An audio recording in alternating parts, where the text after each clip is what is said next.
আজকের 29শে মে 2025 আজকের হলো ইন্টারন্যাশনাল এভারেস্ট ডে। পেয়ারা বিখ্যাত কোথায়? বারুইপুর। আম বিখ্যাত? চা বিখ্যাত? দুধ বিখ্যাত? বন্দে মাতরম এটি কার লেখা? ঋষি বঙ্কিমচন্দ্র চট্টোপাধ্যায়।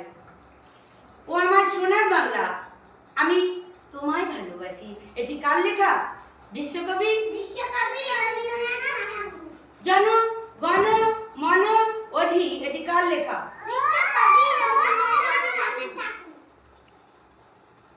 বিশ্বকবি রবীন্দ্রনাথ ঠাকুর। গাছের পাতার রং কেমন? ব্ল্যাকবোর্ডের রং কেমন? চুলের রং কেমন? দাঁতের রং?